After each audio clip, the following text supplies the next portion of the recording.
उसकी माँ, उसके बहन, उसके पूरे खानदान, उसके दोस्तों के ऊपर क्या गुजर रही होगी कि एक नौजवान लड़का 40-45 साल का, उसका दिन दहाड़े कत्ल हो जाता है। हमें बताया गया कि कत्ल करने वाला एक लड़का जो नशा करता था, जिसने कत्ल किया वो नशे की गोलियों का इस्तेमाल करता था और नशे की हालत में उसने समद खान नाम के इस नौजवान लड़के का कत्ल कर दिया। मैं ये नहीं मानता हूं कि जिसने कत्ल किया वो कोई एक शख्स था जो नशा करता था। अगर समद खान का कत्ल हुआ है तो इसकी पूरी की पूरी जिम्मेदारी अगर किसी के सर के ऊपर जाती है तो वो औरंगाबाद की पुलिस के ऊपर जाती है, क्योंकि अगर नशे का कारोबार, नशे की गोलियां, चरस, गांजा, अफीम ये कहां बिक रहा है ये अगर मुझे मालूम है, अगर यहां पर बैठे मौजूद नौजवानों को, बुजुर्गों को मालूम है, तो क्या वजह है कि औरंगाबाद की पुलिस को यह पता नहीं है कि यहां पर औरंगाबाद शहर में नशे का कारोबार कौन कर रहा है? ये जानते हुए कि किस गली के अंदर कौन लोग ये धंधा कर रहे, औरंगाबाद की पुलिस चंद रुपयों की खातिर, अपना हफ्ता वसूली की खातिर ये इस तरह के धंधे को पनपने दे रहे। मैंने पहले भी कहा था हम हर चीज बर्दाश्त कर सकते हैं, लेकिन अपने इस शहर से हमारे नौजवानों का इस तरह से कत्ल होना, नौजवानों की जिंदगी बर्बाद होना सिर्फ नशे की वजह से, ये जानते हुए कि कौन कर रहा है, ये जानते हुए कि हर पुलिस स्टेशन के पीआई को ये मालूम है, हर पुलिस के बड़े अफसर को ये मालूम है कि कौन से इलाके के अंदर, किस गली में कौन ये धंधा कर रहा है। अगर इसके बावजूद भी ये धंधा पनप रहा है तो मैं आज समद खान की मौत को एक बहाना बनाकर औरंगाबाद की पुलिस को यह कहना चाहता हूं, सिर्फ मजलिस के जिम्मेदारों से नहीं ये कह रहा हूं, आज समद खान नाम के एक लड़के की कत्ल हुआ है, उसकी हत्या हुई है, कल हो सकता है कि तुम्हारा अपना भाई, अपना बेटा भी हो सकता है। इसीलिए मैं आपका नुमाइंदा होने की हैसियत से आज मैं ये ऐलान करता हूं कि आने वाले चंद दिनों के अंदर हम औरंगाबाद में एक भव्य मोर्चा पुलिस कमिश्नर ऑफिस के ऊपर निकालेंगे और उसमें यह नहीं होगा कि यह मजलिस का मोर्चा है।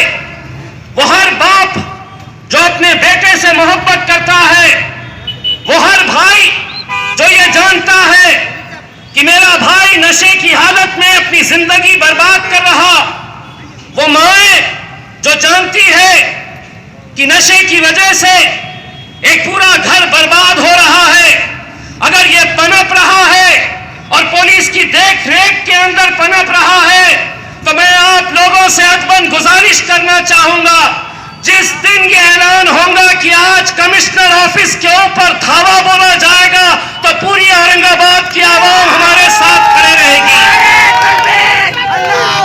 दोस्तों, एक बात मैं कहना चाहता हूं, कुछ दिन पहले मुगलवाड़ी इलाके के अंदर शराब की हालत में एक नौजवान ने अपनी पूरी जिंदगी बर्बाद कर दी। शराब की लत ऐसी लगी कि वो नौजवान लड़के की मौत हो गई।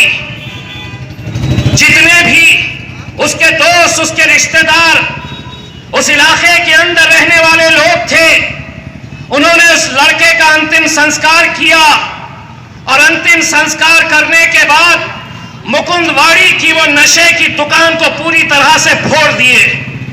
मैं पुलिस वालों को ये कहना चाहता हूं कि अगर सीधे तरीके से अगर ये नशे का कारोबार बंद नहीं हुआ तो मैं सिर्फ उंगली टेढ़ी करना नहीं जानता हूं, पूरा हाथ मरोड़ने की ताकत रखते हैं अल्हम्दुलिल्लाह। लेकिन हम अपनी आंखों के सामने हमारी नौजवान नस्लों को इस तरह से बर्बाद होता हुआ नहीं देख सकते। क्या यह सच्चाई नहीं है कि यह नशों का कारोबार अगर चल रहा है तो बेगमपुरा पुलिस स्टेशन के अंदर, सिटी चौक पुलिस स्टेशन के अंदर, जिंसी पुलिस स्टेशन के अंदर चल रहा है? क्या यह पुलिस की साजिश है कि जहां पर मुस्लिम अक्सरियत है, जहां पर मुसलमान बस्तियां हैं, वहां के नौजवानों को नशे की हालत में धकेल दिया जाए? मैं आप लोगों से यह कहना चाहता हूं, यह समद खान की मौत सिर्फ एक अजनबी की मौत नहीं है। शायद आप लोगों के दिलों के ऊपर यह बात कोई असर ना करे, शायद आप लोगों को यह लगे कि यह कौन लड़का है, न मेरा रिश्तेदार है, न मेरा बेटा है, न मेरा भाई है। लेकिन याद रखो, वो तुम्हारे कलमे का भाई है और उसके लिए तुम्हें खड़े रहना पड़ेगा। मैंने बार बार पुलिस के बड़े बड़े अधिकारियों को, मैंने बार बार महाराष्ट्र की विधानसभा के अंदर यह ऐलान किया था, मैंने बताया था कि किस तरह मेरे शहर के अंदर नशे का एक घोरक धंधा चल रहा है। क्या यह सच्चाई नहीं है कि औरंगाबाद शहर में गुटखे का कारोबार धड़ल्ले से चल रहा है? क्या यह सच्चाई नहीं है कि पूरे पुलिस वाले जानते हैं कि यह गुटखे का कारोबार कौन कर रहा है? खाने वाले कौन है? कौन है खाने वाले? यही हमारी नौजवान नस्ल जो गुटखा, शराब, चरस, गांजा, गोलियां, यही खा के पूरी नस्ल बर्बाद हो रही है। दोस्तों, हो सकता है कि आप खामोश रहे, लेकिन मैं आपको यकीन दिलाता हूं कि अगर आप पूरे के पूरे खामोश भी रहेंगे तो अल्हम्दुलिल्लाह मैं अकेले ये लड़ाई लड़ूंगा, लड़ते रहूंगा। मैं सिर्फ आप लोगों से ये अदबन गुजारिश करना चाहूंगा, कुछ मुद्दे ऐसे हैं जिसमें सियासत नहीं देखनी चाहिए, जिसमें ये देखना नहीं चाहिए कि ये मजलिस का ऐलान है, ये देखना नहीं कि किस पॉलिटिकल पार्टी से हम हैं। मैं आज तमाम उन राजनीतिक पार्टियों को अपील करता हूं, उनसे गुजारिश करता हूं कि हम एक दिन तय करेंगे और एक दिन तय करके हम औरंगाबाद के सड़कों से होते हुए पुलिस कमिश्नर ऑफिस के ऊपर जाएंगे और ये ऐलान करेंगे कि अब अगर पुलिस अपना काम नहीं करेगी तो हम पुलिस का काम हम खुद करेंगे। अगर नशे का कारोबार बंद नहीं हुआ तो मेरे भाइयों, ये नस्ल कहां जाएगी? ये कौम की हालत क्या होगी? कभी सोचिए, कभी गौर करिए इसके ऊपर। साल भर पहले हमने एक मुहिम छेड़ी थी।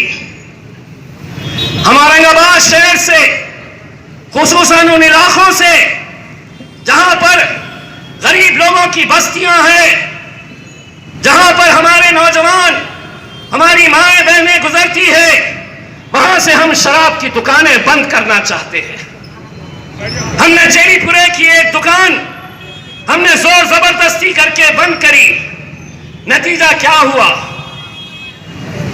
नतीजा यह हुआ कि वो दुकान दोबारा तो खुल गई, लेकिन पुलिस वालों ने मेरे साथ उस दिन जो नौजवान मौजूद थे उनके ऊपर डकैती का केस डाला।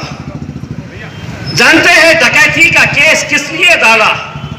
कि जिसकी शराब की दुकान थी उसने पुलिस में शिकायत दर्ज करवाई कि मेरे गल्ले में से 375 रुपये गायब है। 375 रुपये मेरे गल्ले में से गायब है, तो इम्तियाज जलील के ऊपर डकैती का केस रजिस्टर किया गया है।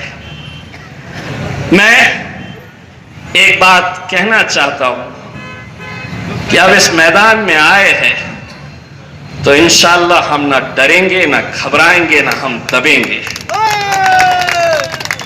तुम्हें जो करना है, अगर कानून को तुम तोड़ रहे हैं, अगर कानून की जो जिम्मेदारी है तुम्हारे ऊपर, अगर तुम उसकी तरफ अनदेखी कर रहे हैं, तो मजबूरन इस शहर की आवाम को कानून अपने हाथ में लेना पड़ेगा और इसके लिए कोई जिम्मेदार रहेगा तो पुलिस खुद जिम्मेदार रहेगी।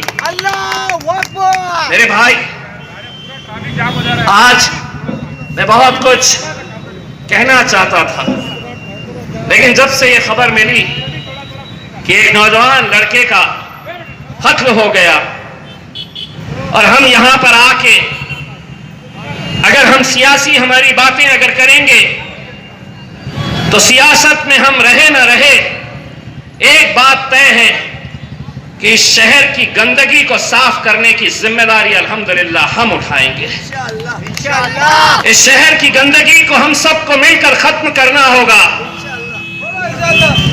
मेरे भाई, आज इस शहर में जो हालात डॉक्टर गफ्फार कादरी साहब ने बताया कि शहर की एक पहचान बन गई थी कि यह शहर दंगों का शहर कहलाता था।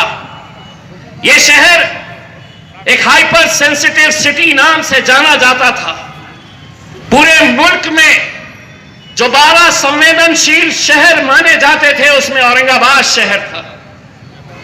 दोस्तों, जब मैं आमदार बना आप लोगों की दुआओं की वजह से, उस वक्त मैंने अपने आप से एक वादा किया